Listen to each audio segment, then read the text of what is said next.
This is not a happy day for me or for the organization. However, I brought you all here to basically let everyone know and announce that we will not be extending the contract of Brad Ausmus for 2018. So obviously we will not be bringing him back for next season.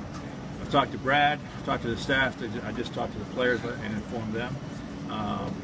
Brad will stay on for the remainder of the season, which is October 1st, obviously, along with the staff, and work throughout the end of the season.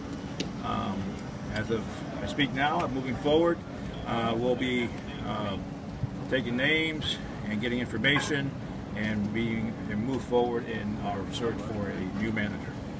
So, why did you just say do it now? Well, like I mentioned to you guys, I felt that once I made a decision, I was going to tell Brad and I was going to make the announcement. It doesn't really do any good to continue to wait to the end of the season. I felt that once the decision was made, that the right thing to do is tell Brad and then make the announcement and move forward. Hal, when was that decision made?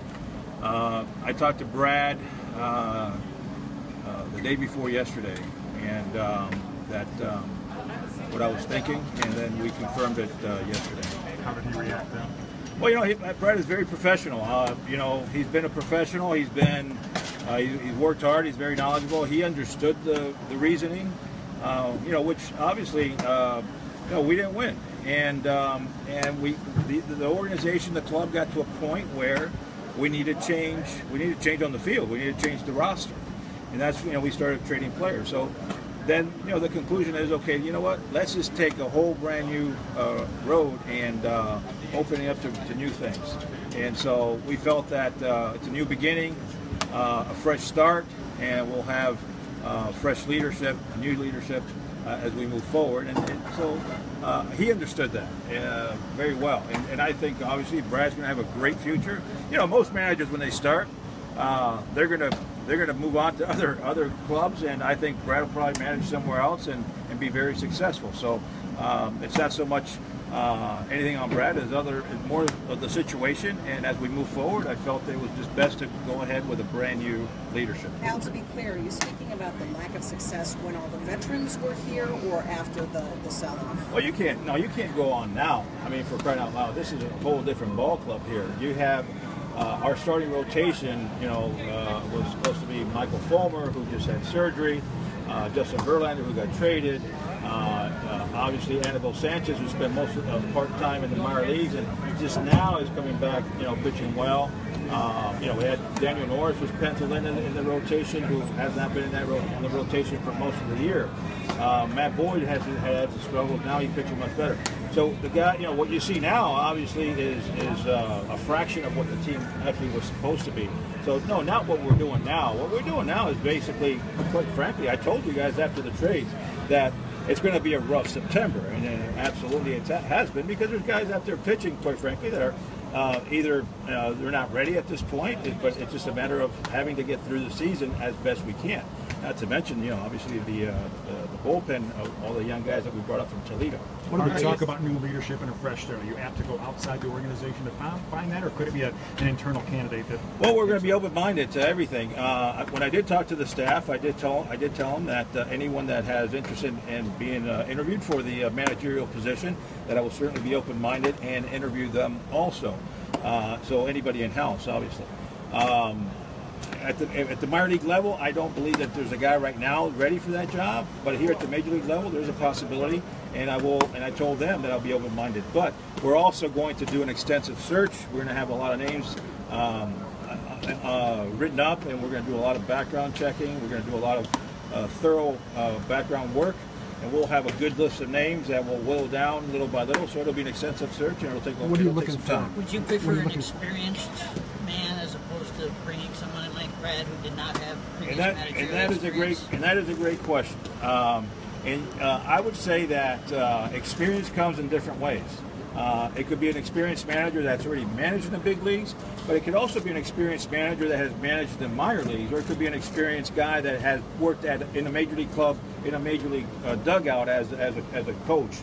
You know, in Brad's case, obviously, he had zero managerial experience, you know, whether it be minor league, major league, or whatnot. He went straight from being a player to being a manager. So when you say experience, it's a good question. So I would say the manager doesn't have to have managerial experience at the major league level, but he certainly has to have managerial experience, in my opinion, before in the minor leagues or coaching experience at the major league, so that the person that comes in is well prepared in that sense. Given the way that you guys have been trying to unload payroll, that would sound like it's not going to be a veteran type of manager who has been established and won. Well, that's a good assumption, except that I would say that there might be veteran managers that would want to take on the task of a rebuild. I don't know that, and until we go out there and find what the right candidate, I couldn't tell you if it's going to be a young guy, middle-aged guy, or an older guy.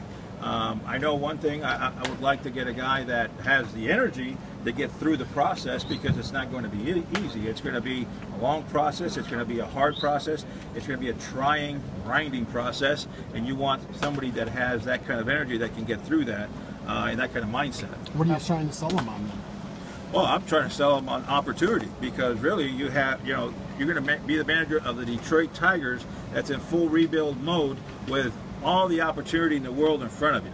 I mean, you're going to be able to go from the bottom to the top, as opposed to taking something over that's just already there. Al, do you have any regrets you didn't do it after last season at all, looking back? I don't have regrets. I really believed in, and I still believe in Brad. I think I think maybe the regret is that we were not able to make enough adjustments to the club to make it better, and that's where the rebuild kind of came in. Because really, and I keep on saying this, our payroll basically paralyzed us from making the team better, and the lack of top prospects and depth in the minor league system didn't allow us to make trades to make the team better. So in essence, if I regret anything, is not having the ability to be able to make better changes because of those constraints. That's why we have to go into full rebuild mode, in that where we're reducing payroll, getting younger, and it's a really, really difficult and trying process. Nobody likes to go through these losing streaks. But at the end of the day, the transition is necessary in order to get better in the future. How quickly do you hope to start interviewing people, and is there an advantage to getting out in front of other teams in that also? Well, right now I say we have a little bit of an advantage because we have a whole week before the season starts, so we will start the process immediately and compiling names. I don't have a timeline as far as when it's all going to be said and done, because we want to be thorough and we want to be sure that we get the person that we really want. Take two more for Al. Given that this is something you said that went on while the veterans were here and he didn't achieve winning with the original group, was there a turning point at some point, or it sounds almost like the handwriting's been on the wall for a little while with this for you. You mean with the rebuild of the team, or with Brad? Not extending Brad. Okay, well, no, the thing is, the decision to not bring back Brad, Brad back, say that 10 times in a row, was basically the thought process and the desire to start with a fresh new start, a fresh face, a fresh voice, in a new beginning with a new leader.